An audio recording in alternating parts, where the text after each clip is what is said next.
नमस्कार, शाम के 6 बज गए हैं। वक्त हो गया है सवाल इंडिया का। आप न्यूज रूम से देख रहे हैं। आपके साथ मैं हूं मीनाक्षी कंडवाल और आज वो 4 सवाल जो हम खबरों में आपके सामने रखेंगे, जिन पर पूरा एनालिसिस होगा। सबसे पहले उनकी एक झलक आपको दिखा देते हैं। सवाल इंडिया का होगा कि अमेरिका में गाय को लेकर जो भद्दी कॉमेडी हुई है उसे क्या माना जाए। हिंदू आस्था का अपराधी आखिरकार कौन है। दूसरा बड़ा सवाल, स्टोरी उत्तर प्रदेश से क्या यूपी में ओबीसी, एससी, एसटी के वोट कट रहे हैं, और अगर हां तो इन आरोपों से राजनीति, सियासत उत्तर प्रदेश की कैसे बदलने वाली है। पीडी पारिवारिक डेवलपमेंट अथॉरिटी बन गया है। ये अज्ञात लोग वही हैं जो अनरजिस्टर्ड संगी साथियों से मिले हुए लोग हैं। कभी ईवीएम की दुहाई देते हैं, अब एसआईआर की फॉर्म 7 की दुहाई दे रहे हैं। 2027 हार रही है, इसलिए इस प्रकार का मैसेज देने की कोशिश कर रही है कि जैसे कि कोई वोट काट दिया गया, कटवा दिया गया। तो फॉर्म 7 जो गलती कर रहे हैं उस पर कार्रवाई नहीं कर रहे हैं। अब ये नोटिस भिजवा रहे हैं जिससे गरीब आदमी अपना काम छोड़ के फॉर्म भरने लगे। प्रदेश को उसी अराजकता की ओर ले जाना, उसी गुंडागर्दी की तरफ ले जाना।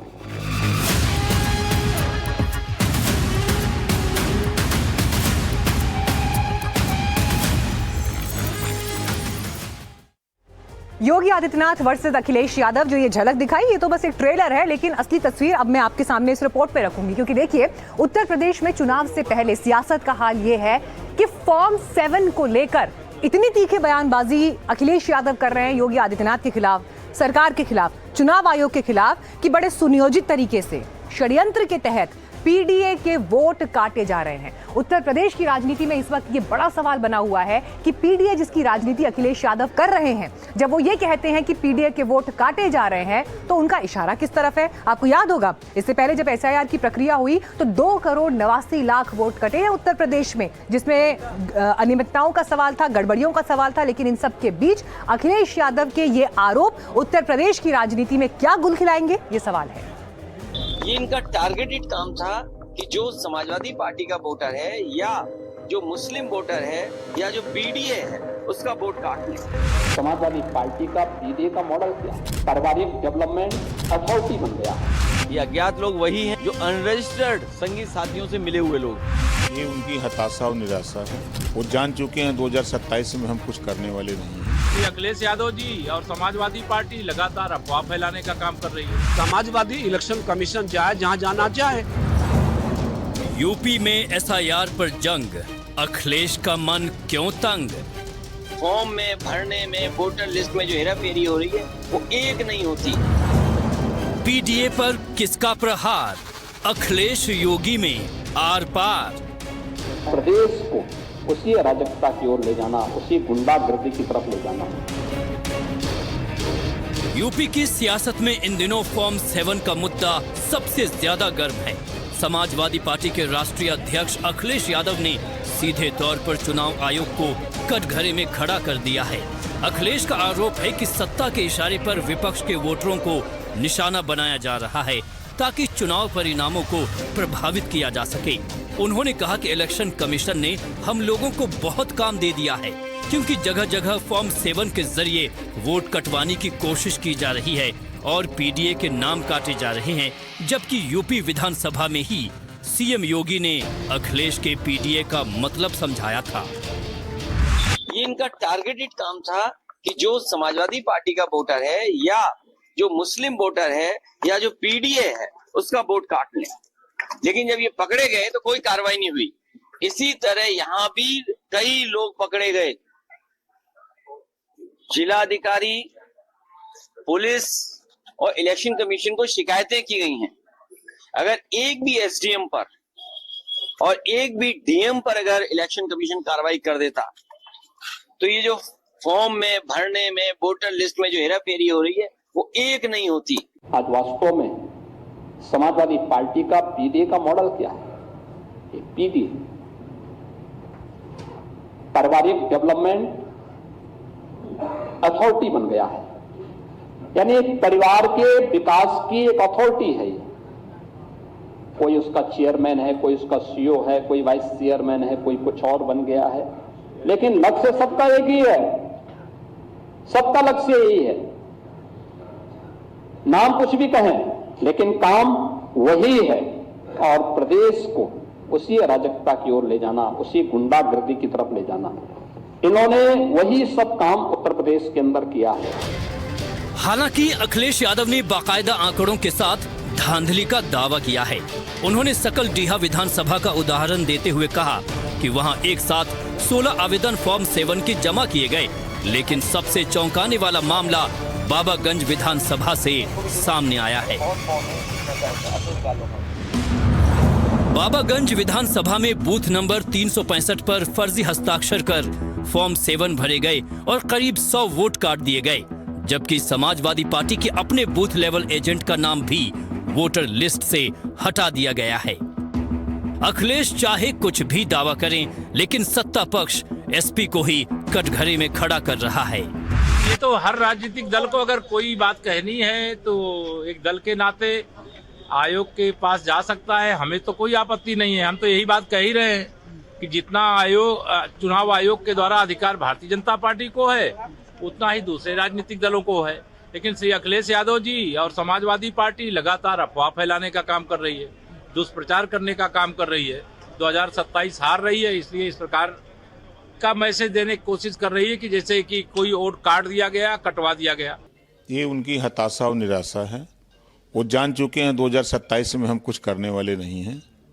इस नाते अभी से कभी ईवीएम की दुहाई देते हैं, अब SIR की फॉर्म 7 की दुहाई दे रहे हैं।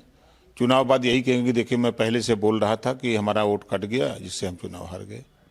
तो अपने लोगों को संतोष देने के लिए पहले से ही तैयारी में है। समाजवादी इलेक्शन कमीशन जाए जहां जाना चाहे।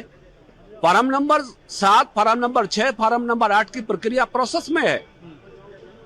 आयोग उसको जवाब देगा, लेकिन उत्तर प्रदेश की जनता ने मत बना लिया कि 2027 में भी अखिलेश जी को उत्तर प्रदेश की सत्ता में नहीं आने देंगे। भाजपा फिर सत्ता में आने वाली है। नियम के मुताबिक फॉर्म 7 का इस्तेमाल किसी मतदाता का नाम सूची से हटाने या आपत्ति दर्ज करने के लिए किया जाता है। समाजवादी पार्टी का आरोप है कि इसी नियम की आड़ में फर्जीवाड़े का खेल चल रहा है।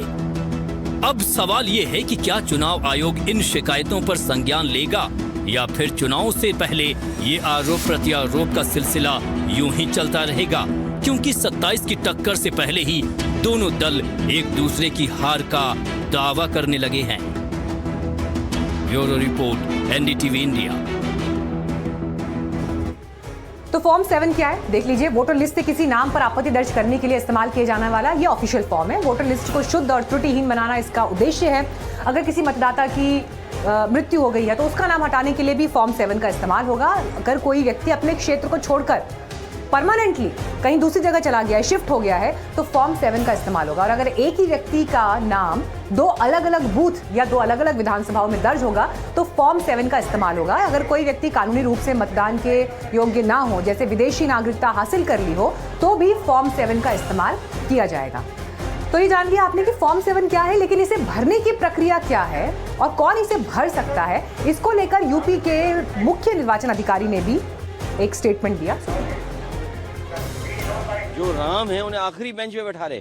आपकी पार्टी के नेता सब बोल रहे हैं, संसद में भी देखो ना, सभी नेता बोल रहे हैं, कांग्रेस के भी और सपा के भी बोल रहे हैं, कह रहे हैं कि वंदे मातरम नहीं गाएंगे, हिंदुस्तान का खाएंगे। आपकी पार्टी के नेताओं ने कहा है, आपकी पार्टी के नेताओं ने कहा कि वंदे मातरम नहीं गाएंगे। अभी कह रहे हैं अभी इस समय। हाँ, समाजवादी पार्टी के भी एक फॉर्म 7 भरने का अधिकार यानी आपत्ति करने का अधिकार उसी विधानसभा में पहले से जिसका नाम दर्ज है ऐसा इलेक्टर, ऐसा निर्वाचक फॉर्म 7 भर सकता है। फॉर्म 7 भरते समय उसको अपनी आइडेंटिटी, सबसे पहला लाइन ही उसको अपनी नाम भरना है और दूसरे में अपना एपिक कार्ड का नंबर देना है, जिससे सुनिश्चित हो कि वो उसी विधानसभा का रजिस्टर्ड इलेक्टर है। उसके बाद किस कारण से वो आपत्ति दे रहा है वो टिक करना है, उसके बाद किस व्यक्ति के खिलाफ आपत्ति दे रहा है वो लिखना है और फिर अपने हस्ताक्षर करने हैं। ये तो फॉर्म 7 भरने की प्रक्रिया है। और फॉर्म 7 भरने के बाद किसी भी व्यक्ति का नाम अगर मतदाता सूची से काटा जाना है तो उसमें नोटिस देने की प्रक्रिया है। जिस व्यक्ति ने आक्षेप किया, जिस व्यक्ति ने ऑब्जेक्शन किया उसको भी जाता है, जिस व्यक्ति का नाम काटने के लिए आक्षेप किया उसको भी जाता है, उनको मौका दिया जाता है साक्ष्य रखने का। एक इंक्वायरी, समरी इंक्वायरी करता है इलेक्टोरल रजिस्ट्रेशन ऑफिसर, और उसके बाद एक निर्णय लेके ये निर्णय लेता है कि नाम काटे जाने योग्य है अथवा नहीं। और आइए आपको दिखाते हैं कि योगी आदित्यनाथ और अखिलेश यादव के बीच किस तरह की जुबानी जंग हुई है एसआईआर को लेकर। दोनों ने कैसे एक दूसरे पर कटाक्ष किया है। एसआईआर पर इस टक्कर में अखिलेश यादव कह रहे हैं कि पहले योगी आदित्यनाथ कह रहे हैं कि अखिलेश जी एसआईआर का मतलब केवल श्रीमान यानी जो सर वाले संबोधन हम प्रयोग करते हैं वो नहीं होता। अखिलेश यादव कहते हैं कि पीडीए प्रहरी सावधान रहे और वोट कटने वाले हर पीड़ित की सहायता करें। योगी आदित्यनाथ फिर कहते हैं कि मैं कहता हूं एसआईआर में उन लोगों के नाम कटे हैं जिन्होंने प्रदेश को लूटा था। तो अखिलेश यादव कह रहे हैं कि नारा याद रखें, एक भी वोट ना कटने पाए, एक भी वोट ना घटने पाए। फिर इस पर मुख्यमंत्री कहते हैं कि नाम कटने का दर्द उन्हें होता है जिनकी सियासी दुकान फर्जीवाड़े पर चलती है, नहीं निशाना सीधे अखिलेश यादव पर। अखिलेश यादव कहते हैं कि उन्हें पता है वो फर्जी फॉर्म 7 भरेंगे, चुनाव आयोग कुछ नहीं करेगा। तो यहां पर उन्होंने चुनाव आयोग को भी कटघरे में खड़ा कर दिया। सपा को हर एसआईआर में केवल राजनीति नजर आती है, ये योगी आदित्यनाथ का आरोप। अखिलेश यादव ने कहा पीडीए वाले कयामत तक लड़ेंगे क्योंकि वोट छिना तो सब कुछ छिन जाएगा। तो ये ओवरऑल एक पूरी परिस्थिति जहां पर आपको सत्ता पक्ष और विपक्ष के बीच कैसे वार दिखाई दिए, आरोप प्रत्यारोप दिखाई दिए। लेकिन उत्तर प्रदेश की राजधानी लखनऊ भी आज सियासत का अखाड़ा बन गई। मुद्दा बना दुनिया की सबसे बड़ी रोजगार गारंटी योजना मनरेगा का संभावित नाम बदलना। कांग्रेस का आरोप है कि केंद्र सरकार महात्मा गांधी के नाम और उनके विजन को मिटाने की साजिश कर रही है। और इसी के विरोध में आज लखनऊ की सड़कों पर कांग्रेस कार्यकर्ताओं ने जोरदार प्रदर्शन किया, जिसके बाद पुलिस ने यूपी कांग्रेस अध्यक्ष अजय राय को उनके साथ कई और कार्यकर्ताओं को भी हिरासत में लिया।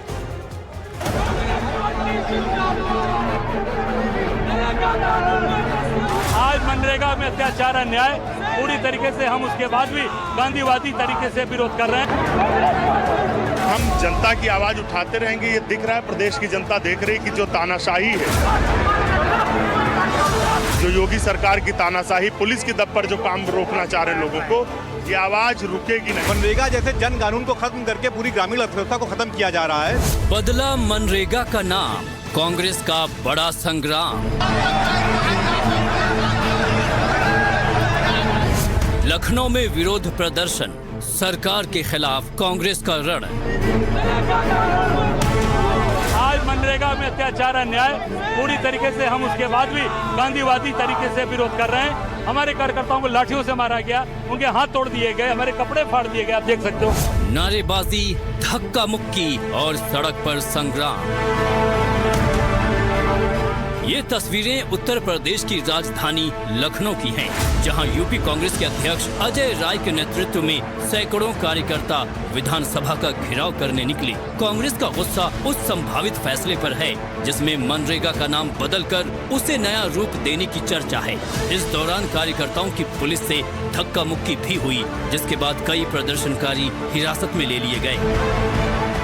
देखिए, बिल्कुल कार्यकर्ता उतर गए सड़कों पर। ये तस्वीर देखिए, सामने अजय राय खड़े हैं, उनके साथ तमाम कार्यकर्ता हैं और यहाँ हजारों की संख्या में कांग्रेस के जो कार्यकर्ता हैं वो मनरेगा कानून से लेकर के काशी में जो मणिकर्णिका घाट पर तोड़फोड़ हुई उसके खिलाफ, इसके अलावा बेरोजगारी के मुद्दे हैं और तमाम यूपी के मुद्दे हैं, जिन मुद्दों को लेकर के यहाँ कांग्रेस के जो कार्यकर्ता हैं वो विरोध प्रदर्शन कर रहे हैं। विधानसभा जाना चाहते हैं, सुबह से ही बैरिकेडिंग यहाँ लगाई गई है।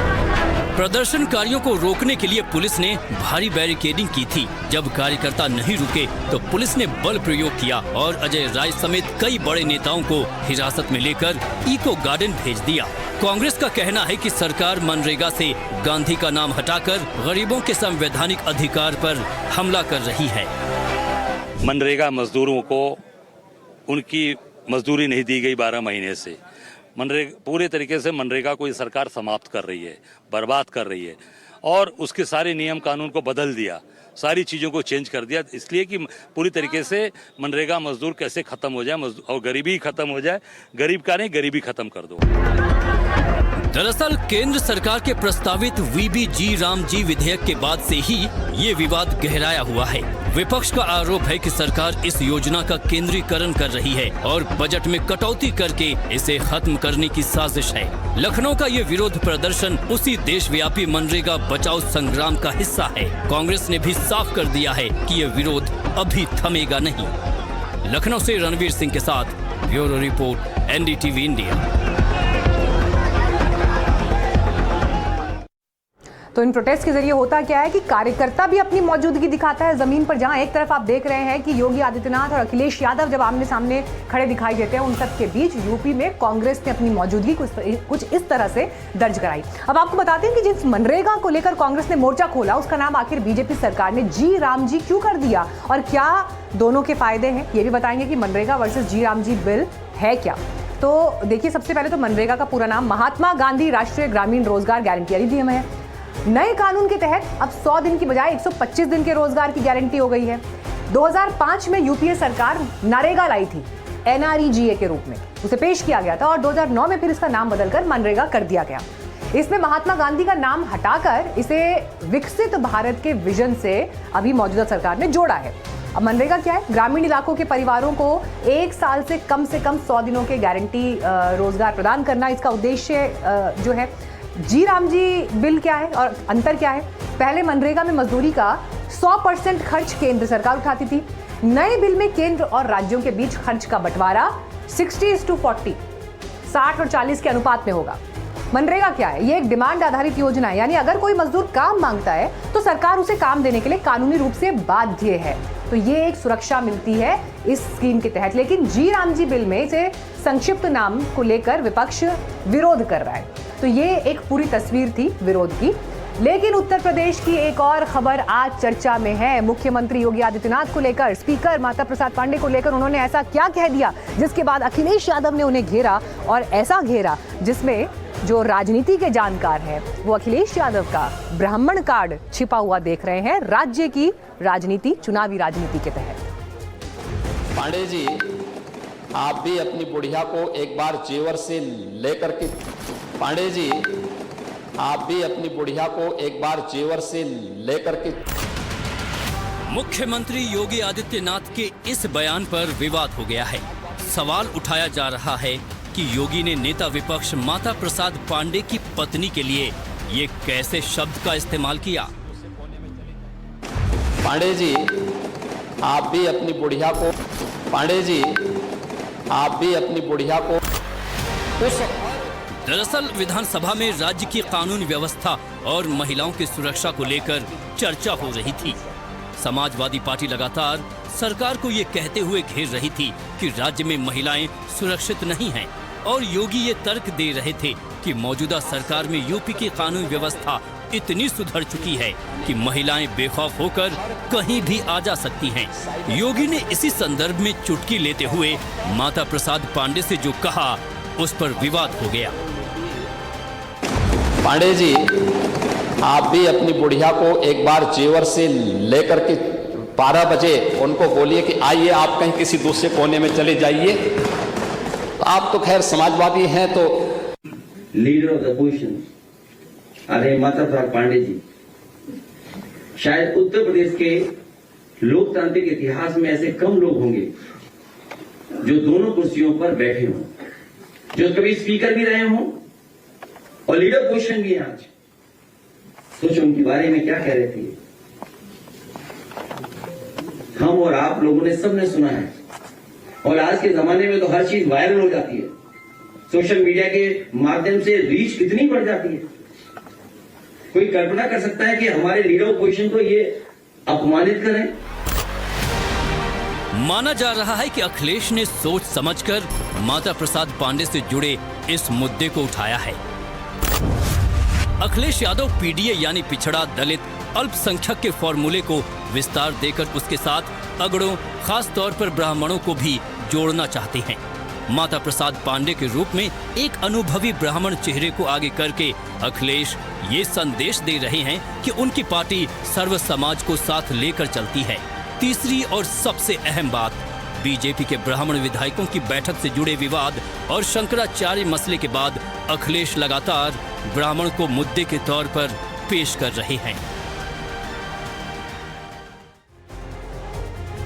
तो ये तो आपने देखा योगी आदित्यनाथ का बयान, लेकिन बयान ही खत्म नहीं होते। अब आपको दिखाते हैं कि आजकल किस नए स्टाइल में राजनीति हो रही है। कल अखिलेश यादव ने प्रेस कॉन्फ्रेंस की, बकायदा लाइट ऑफ करके गाना सुनवाया।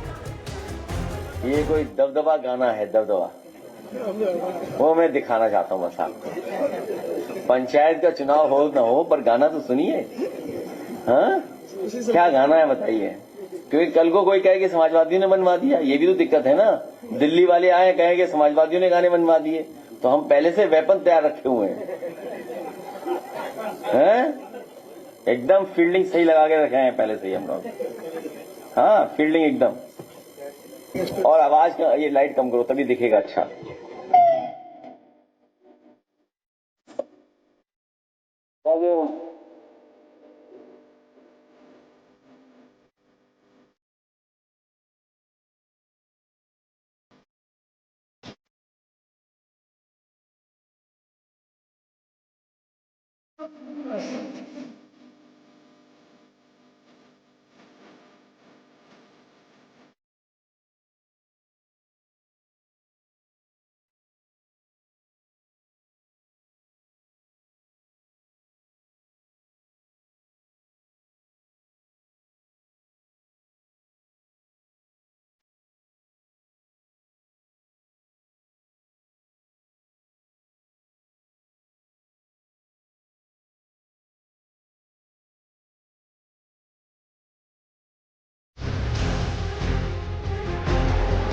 और इस वक्त हमारे पास असम से बड़ी खबर आ रही है। असम से आपको बता दें विधानसभा चुनाव वहां पर होने हैं, लेकिन विधानसभा चुनाव अप्रैल में हो सकते हैं। ये बड़ी खबर इस वक्त आ रही है और मार्च के दूसरे सप्ताह में चुनाव आयोग तारीखों को लेकर घोषणा कर सकता है। ये बड़ी खबर आपको इस वक्त असम से हम बता रहे हैं, जहां पर चुनावों को लेकर देखिए एक जानकारी जरूर सामने आ रही है कि पहले चरण में एक ही चरण में चुनाव होंगे विधानसभा के, और अप्रैल महीने में ये तारीखें चुनाव की होंगी, जिसमें मार्च के दूसरे सप्ताह में तारीखें क्या होंगी इसे लेकर घोषणा हो सकती है। लेकिन असम के मुख्यमंत्री से जुड़ी हुई भी खबर आपको बताते हैं। मिर्जापुर में विंध्याचल धाम पहुंचे थे हिमंता बिस्वा शर्मा, लेकिन वहां पर मंदिर में जो पुजारी हैं उनसे मुलाकात की, पूजा अर्चना का उनका कार्यक्रम था, आयोजन था, उस समय हिस्सा लिया। लेकिन इसके बाद घुसपैठ को लेकर भी बयान दिया, और जब उनसे बातचीत हो रही थी तो उन्होंने कहा कि मैं नेहरूवादी नहीं, माफ कीजिए, उन्होंने कहा कि मैं राहुलवादी नहीं, मैं नेहरूवादी हूं। उनके इस बयान के क्या राजनीतिक मायने हैं आपको दिखाते हैं। ये कांग्रेस का अपना मामला है, हमें इस पर टिप्पणी करना नहीं है। लेकिन दुनिया में कोई भी राहुलवादी नहीं हो सकता है, इसलिए राहुल गांधी का दिमाग में बीमार भी है और दिमाग की हालत भी उनका ठीक नहीं है, तो उनको तो अच्छा से ट्रीटमेंट करवाना चाहिए। शिवाजी महाराज का जगह में होगा। और टीपू सुल्तान कैसे हिंदू का ऊपर अत्याचार करे थे, एक हिंदू का रक्षक था और एक हिंदू का भक्षक था, तो दोनों बराबर कैसे हो सकता है? तो ये बात जो बोलते हैं, इसका मेरा नहीं लगता है उनका कोई हिस्ट्री का ऊपर कोई भी छोटे से भी नॉलेज है। असम का हालत बहुत नाजुक है, और असम का जो हिंदू मुस्लिम का डेमोग्राफी है, अभी लगभग मुस्लिम पॉपुलेशन वहाँ में 40% हो चुका है। 3 से 4% मुस्लिम ऐसा है जो देश का ही है, लेकिन बाकी जो 36% होगा, कोई ना कोई समय वो लोग बांग्लादेश से ही आए थे। तो असम में चुनाव है, बीजेपी की पूरी कोशिश है कि राज्य में वो तीसरी बार सत्ता में आकर हैट्रिक बनाए, और इसके लिए पार्टी ने अपनी चुनावी रणनीति को अंतिम रूप दे दिया है। माना जा रहा है कि विधानसभा चुनाव की घोषणा के बाद असम में पीएम मोदी 6 से 8 और गृहमंत्री अमित शाह 12 से 15 चुनावी रैलियां करेंगे। सूत्रों से जानकारी मिल रही है कि हिमंता बिस्वा शर्मा की अगुवाई में चुनाव लड़ा जाएगा, और इसी के साथ बीजेपी ने यह भी तय किया है कि कुछ विधानसभा सीटों में सत्ता विरोधी माहौल का मुकाबला करने के लिए कुछ मौजूदा विधायकों के टिकट काटे जाएंगे। 126 सीटों वाली असम विधानसभा में अभी बीजेपी के 67 विधायक हैं, और जानकारी ये भी कि 95 से 100 सीटों पर पार्टी चुनाव लड़ेगी, और बाकी सीटें जो गठबंधन के सहयोगी हैं उन्हें दिया जाएगा। अवैध घुसपैठ बड़ा मुद्दा, असम में मार्च के दूसरे सप्ताह में चुनाव की घोषणा किए जाने की संभावना है। इसी के साथ एक छोटे से ब्रेक के लिए हम यहाँ पर रुक रहे हैं। सवाल इंडिया का आप देख रहे हैं, लेकिन फौरन लौट रहे हैं कुछ और खबरों के साथ। आपको दिखाएंगे अमेरिका से आई हुई एक चौंकाने वाली खबर ब्रेक के बाद।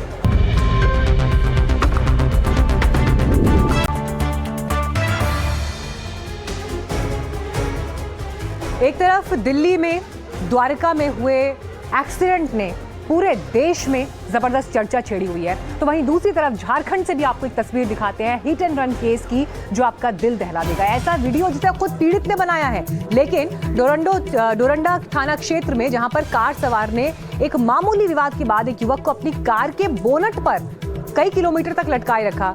इस दौरान युवक अपनी जान बचाने के लिए पूरे रास्ते संघर्ष करता रहा, रहम की भीख मांगता रहा, लेकिन आरोपी का दिल नहीं पसीजा। उसी वीडियो की एक झलक भी आपको इस वक्त दिखा रहे हैं। हालांकि पीड़ित युवक ने ही इस पूरे हादसे का वीडियो भी बनाया है। सोचिए अगर ये वीडियो ना होता तो इस घटना में जो बेदर्दी दिखाई दी है, इंसानियत को किस तरह से कत्ल किया गया है, वो तस्वीर देश के सामने ना आ पाती।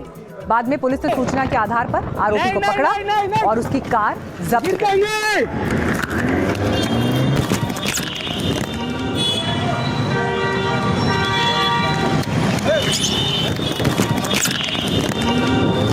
देखिए गाड़ी चढ़ा दिया मेरे ऊपर, गिरेंगे तो क्या होगा। देखिए मेरे ऊपर गाड़ी चढ़ा दी है, मेरे ऊपर गाड़ी चढ़ा दी है अभी। अरे मर जाएंगे, अरे मर जाएंगे,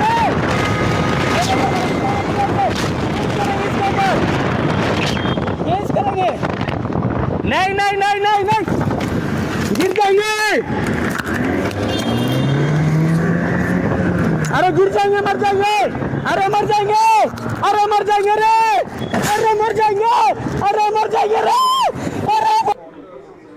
तो सोचिए ये शख्स किस तरह से अपनी जिंदगी के लिए भीख मांगता रहा कि मैं मर जाऊंगा, मुझे छोड़ दो, बख्श दो, लेकिन कार चालक का दिल नहीं पसीजा। और किस परिस्थिति में इस व्यक्ति की जान जा सकती थी, उसके बाद कुछ भी हो सकता था। लेकिन आप देखिए कि अगर ये वीडियो सामने नहीं आता तो कैसे पता चलता कि किस तरह का बेरहम व्यवहार यहाँ पर रहा है। अब आप सोचिए कि इस वीडियो में आप जो ऑडियो सुन रहे हैं उसमें वो लगातार अपनी जिंदगी बचाने की गुहार लगा रहा है, गाड़ी रोकने की बात कर रहा है। अगर ये वीडियो, हालांकि ये वीडियो फिर इस पीड़ित ने ही बनाया है, लेकिन अगर ये वीडियो नहीं होता तो ये पूरी घटना सामने ना आ पाती।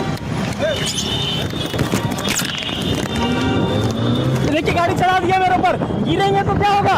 देखिए मेरे ऊपर गाड़ी चढ़ा दी है, मेरे ऊपर गाड़ी चढ़ा दी है अभी। अरे मर जाएंगे, अरे मर जाएंगे,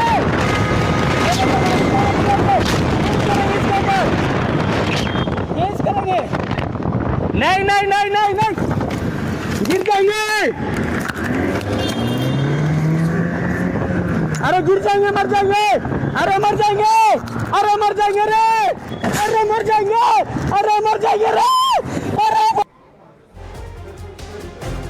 रोड रेज, गैर जिम्मेदाराना तरीके से गाड़ी चलाना, इसकी आपको घटनाएं जहां तहां देखने को मिल रही है। झारखंड की तस्वीर आपने देखी, दिल्ली के द्वारका सेक्टर 11 की घटना 3 फरवरी को हुई, जिसमें साहिल वेंचेरा नाम के युवक की मौत हो गई ऑन द स्पॉट। इसी मामले में एक बड़ी खबर आपको बता रहे हैं, दिल्ली साहिल हिट एंड रन केस में ये बड़ी खबर, जहां पर आपको बता दें आरोपी नाबालिग के पिता का एनडीटीवी पर बड़ा बयान, ये एक्सक्लूसिव बातचीत हुई है, जिसमें आरोपी के पिता ने ये माना है कि बेटे से बड़ी गलती हुई है। साहिल हिट एंड रन केस में ये बड़ी खबर आपको इस वक्त बता रहे हैं। आपको बता दें कि ये घटना 3 फरवरी की है, जिसमें 3 फरवरी को जब ये हादसा हुआ सेक्टर 11 द्वारका में, साहिल की मौके पर मौत हो गई क्योंकि नाबालिग गाड़ी चला रहा था, साथ में बहन बैठी थी, फन रील्स बन रही थी और उसके चक्कर में एक बेगुनाह की जान चली गई गैर जिम्मेदार व्यवहार की वजह से, जिसकी तस्वीर भी इस वक्त आपको दिखा रहे हैं। और उसकी मां को न्याय के लिए गुहार लगानी पड़ी। सोशल मीडिया पर ये जब मामला वायरल हुआ, सोशल मीडिया पर जब लोगों ने इसके बारे में लिखना शुरू किया, क्योंकि साहिल की मां का ये कहना था कि उन्होंने सिंगल मदर के रूप में अपने बेटे को बड़ा किया है,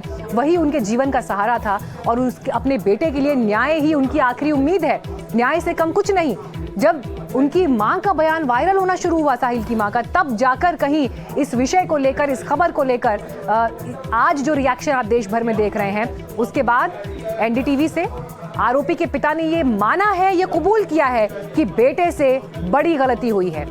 इस बीच आपको वो पोस्ट भी हम लगातार दिखा रहे हैं जिसमें एक मां न्याय के लिए लड़ाई लड़ रही थी, फोटो दिखाना, सोशल मीडिया पर पोस्ट लिखना, और उसके बाद पूरे देश से सोशल मीडिया पर जब लाइक्स और कमेंट्स की भरमार शुरू हुई, तब जाकर ये मामला मेन स्ट्रीम में इस तरह से आया कि इस पर बात इस कदर होनी शुरू हुई कि जिस गैर जिम्मेदार व्यवहार के साथ गाड़ी चलाई गई उसे क्यों ना हत्या के दायरे में लाया जाए। अब हालांकि इसके बाद पुलिस ने भी तेजी से इस पर अपना काम शुरू किया, लेकिन आरोपी नाबालिग के पिता ने जब एनडीटीवी से खास बात की है तो उसमें उन्होंने ये माना है कि बेटे से गलती हुई है। लेकिन आपको सुनवाते हैं साहिल की मां ने जब इंसाफ के लिए देश में गुहार लगाई, सोशल मीडिया को अपनी ताकत बनाया, तो उनके बयान में वो कौन सी बातें थी जो आपका दिल चीर कर रख देंगी? जो गलती उस नाबालिग ड्राइवर ने की, ऐसी गलती से सबक लेकर सभी पेरेंट्स दो बार सोचें जब अपने नाबालिग बच्चों को बाइक की, गाड़ी की चाबी थमाते हैं। आपको लगता है कि ये बदलाव इस वक्त आना जरूरी है? साहिल नहीं है हमारे बीच, लेकिन उसके जाने से आपको लग रहा है कि समाज में और हमारे पेरेंट्स में हमारी जो अपब्रिंगिंग है, नाबालिग बच्चों को गाड़ी थमा देना, चाबी थमा देना जब 18 के भी नहीं हुए हैं, तो वो दो बार सोचें और साहिल की तस्वीर देखें। अगर आज नहीं सोचेंगे तो और माएं खोती रहेंगी अपने बच्चों को। कभी ना कभी तो, कभी एक साथ ज्यादा माएं खो देंगी, उस दिन याद आएगा लोगों को। दूसरों की न्यूज देखने में बहुत अच्छी लगती है, पर जब अपने ऊपर बीतती है तब पता चलता है, अब पता चलता है मेरे पास तो कोई ऑल्टरनेट भी नहीं है, ना कोई फैमिली, ना कोई और बच्चा, ना कोई और रीजन। मेरे पास सब कुछ खत्म हो गया। एक ही काम बचा है, मेरे बच्चे को जस्टिस दिलाना बस। मैं अपने बच्चे के लिए क्या मांगूंगी? मेरा तो बच्चा ही नहीं बचा, मैं दुनिया से क्या मांग सकती हूँ? मैं तो कह रही हूँ मेरे बच्चे की बलि से अपने बच्चों का भविष्य सुधार लो। अगर इसमें भी लोग सेंसिटिव नहीं हो सकते तो इस देश को युगों तक कोई नहीं बदल सकता, कोई नहीं बदल सकता। आखिरी बार जब वो निकला था सुबह, क्या कहकर आपसे निकला था? नहीं, मैं नहीं मिली उस दिन, उसको नहीं मिली थी। नहीं, मैं तो सुबह 8 बजे 8:30 बजे क्लास के लिए निकल जाती थी, उस टाइम से हो रहा होता था। आखिरी बात साहिल से क्या हुई थी? हुई थी मेरी 11:15 11:30 बजे लास्ट कॉल हुई थी। कोई डॉक्यूमेंट देना था तो मैंने उसको सुबह कॉल करके बोला था कि वो अंकल से बात करके उनको डॉक्यूमेंट दे दियो। तो जब मैं अपनी क्लास से निकली, मैंने उसको फोन करके पूछा, मैं धौलाकुआं के आसपास थी, मैंने पूछा कि तेरी बात होगी? हाँ मम्मी, मेरी बात हो गई है, वो कल द्वारका आएंगे तो उनको सेक्टर 10 में ही वो पेपर देना है। मैंने कहा ठीक है, मेरी यही लास्ट बात हुई है। उसके बाद 1-1.25 घंटे में घर पहुंची हूँ, तो मैं आते ही मैं खाना खा रही थी क्योंकि मुझे निकलना था। तो मैंने सोचा चल मैं इसको कॉल करती हूँ। मैं सोच रही थी कॉल करने की, इतनी देर में कॉल आ गया पुलिस वाले का, and he told me all this, that's all. और साहिल की बहुत सारी अचीवमेंट्स, बहुत प्यारे प्यारे उसके कोट्स मेरे फोल्डर में है। इतना इमोशनल था, मुझे इतने प्यारे प्यारे कार्ड्स बना के शेयर करता था मदर्स डे पे। और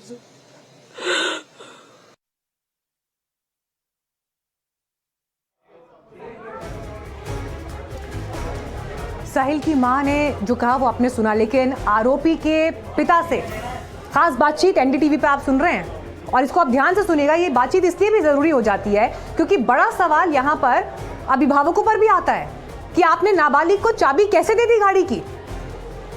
क्या नियमों की जानकारी आपको नहीं? बच्चा अगर जिद भी कर दे आपके सामने तो आप गैर जिम्मेदाराना तरीके से कैसे हाथ में चाबी थमा सकते हैं, कैसे घर से निकलने दे सकते हैं? और उसके बाद रील बन रही है गाड़ी में, और इसमें 23 साल के एक बच्चे की जान चली गई, जिसकी मां आज इंसाफ मांग रही है कहते हुए कि मेरा साहिल मुझे लौटा दो, नहीं तो कल को फिर किसी साहिल की मौत होगी इसी तरह से, अगर आज मिसाल नहीं बनती है इसमें इंसाफ की। तो आरोपी के पिता ने एनडीटीवी पर यह माना है कि गलती हुई, लेकिन अब सवाल यह है कि गलती मानने से भी हासिल क्या होगा? साहिल की जिंदगी तो नहीं आ पाएगी वापस।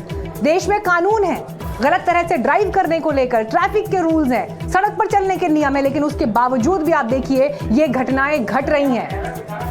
और ये जो घटना घटी है उसने दिल्ली में सड़क पर चल किस तरह की घटनाएं घट रही हैं लापरवाही की वजह से, उस पर सवाल खड़ा किया है। क्यों इसे लापरवाही से कैसे हादसा मान लिया जाए? क्यों ना इसे हत्या माना जाए?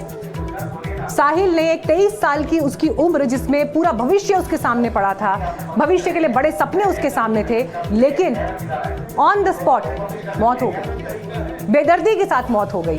क्यों? क्योंकि गाड़ी जो चला रहा था एक नाबालिग, गैर जिम्मेदार तरीके से रील बन रही थी, फन रील्स बन रही थी।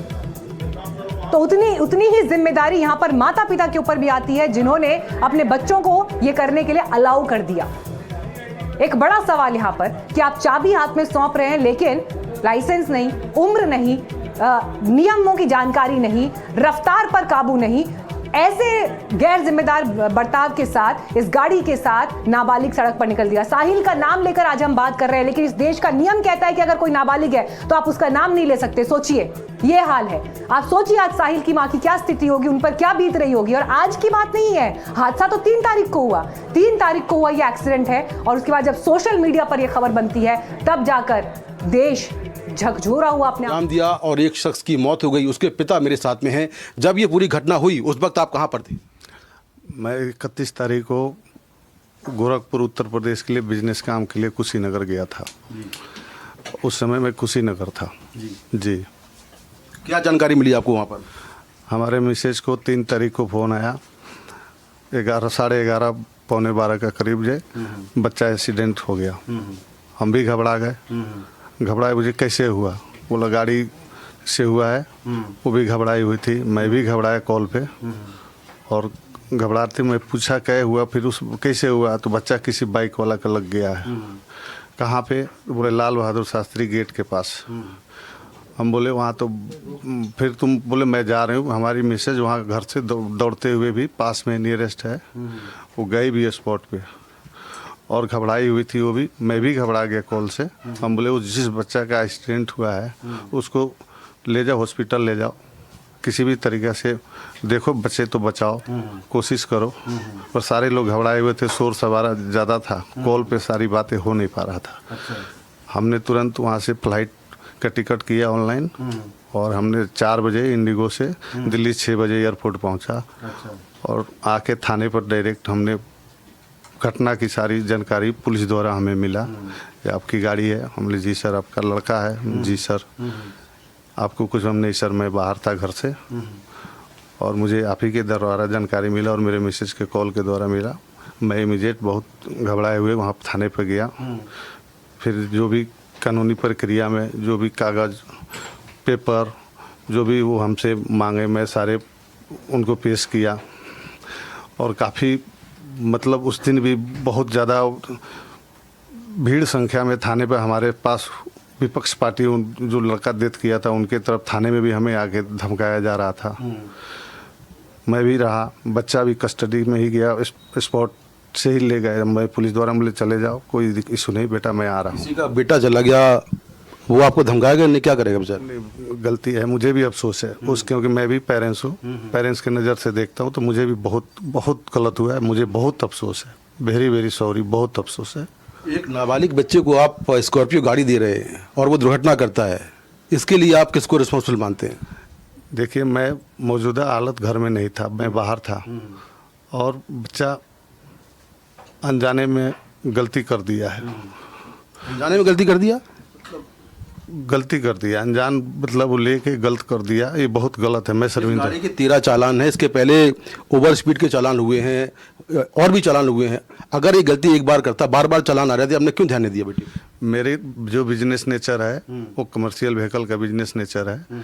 मेरी गाड़ी ड्राइवर चलाते हैं, मेरे पास जो बिजनेस में वो गाड़ी इन्वॉल्व है, जो हमारे ड्राइवर ले जाते हैं, जो हमारे ट्रकों का काम है कमर्शियल व्हीकल का, उसमें हमारे ड्राइवर से चलान है, ना कि उस बच्चे से चलान है कोई भी।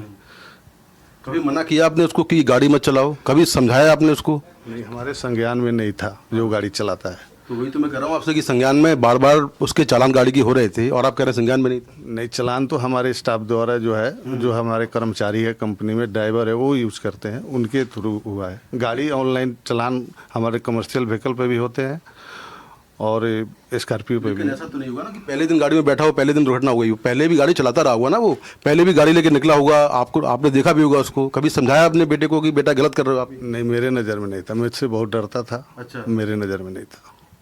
उसके बाद डीएल भी नहीं था? नहीं। तो ये पूरी घटना हुई है, विक्टिम परिवार जो है वो सदमे में है। कोई अफसोस है आपको इस बात पर? मुझे बहुत अफसोस है, मैं बहुत दिल से गहरा बहुत अफसोस है। और 2 दिन से हमारा बच्चा वहाँ से जीबीएम कोर्ट में भी हमने पेश किया, 6 दिन कस्टडी भी करके आया। बच्चा भी डिप्रेशन में, पूरे फैमिली हम लोग डिस्टर्ब है। उस फैमिली के लिए भी मुझे बहुत बड़ा दुख व्यक्त मैं कर सकता हूँ। उस व्यक्ति के लिए भी मुझे बहुत दुख है।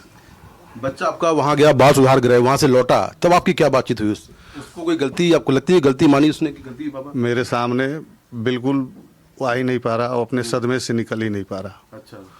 वो डर से, एक पेरेंट्स का डर, सारे पेरेंट्स के डर बच्चों के सामने होता है। वो डर बहुत ज़्यादा फील कर रहा और बहुत डिप्रेशन में है। अपनी माँ से कोई बात बताइए? माँ से भी बहुत कम बोल रहा है। इस घटना से इतना महसूस कर रहा है जो मुझे लग नहीं रहा जो बच्चा वापस रिकवरी कर पा रहा। आज पूरे देश में ये चर्चा हो रही है कि पिता की क्या जिम्मेदारी है, समाज के प्रति क्या जिम्मेदारी है, बेटे के प्रति क्या जिम्मेदारी है, और आपका नाम जो है लगातार चर्चा में है। देखिए, एक पिता होने के नाते मैं बोल रहा हूँ, मेरे उस बच्चे के लिए भी दुखद है और सामने जो भी टीवी नेटवर्क विज्ञापन के थ्रू देख रहे हैं, मुझे बहुत दुख हो रहा है इस चीज़ से। आपके बेटे ने जब घटना हुई तो बताया कि मेरी उम्र 19 साल है, बाद में जांच हुई तो उम्र 17 साल निकली। नहीं, ये वहाँ के शोर शराबे में उसका हेल्दी शरीर देखने से पब्लिक द्वारा कोई कुछ बोल रहा था, कोई कुछ बोल रहा था। घटनास्थल का आप समस्या को समझ सकते हैं। मेरे नज़र में ऐसा कुछ भी नहीं है। जो दस्तावेज है हमने जो पुलिस प्रशासन द्वारा दिया वो सत्य दिया और जो जेन्युइन है वही दिया। अगर मैं आपके बेटे की बैकग्राउंड की बात करूं तो क्या बैकग्राउंड है, पढ़ने में कैसा है, क्या इसके पहले भी कोई ऐसी घटना की है, कोई दुर्घटना हुई है, कुछ हुआ हो? मेरा बेटे का जो बैकग्राउंड है, जिस स्कूल में पढ़ता है उस स्कूल से 120-25 उसको वार्ड है, गोल्ड और सिल्वर मिला के। जो अटेंडेंस है वो 98-99 है, जो हमने पुलिस वेरीफाई भी कराया है। दूसरी, जो उसकी सारी क्लास में 85-90 एवं हर क्लास का रिजल्ट है, उसको भी पुलिस ने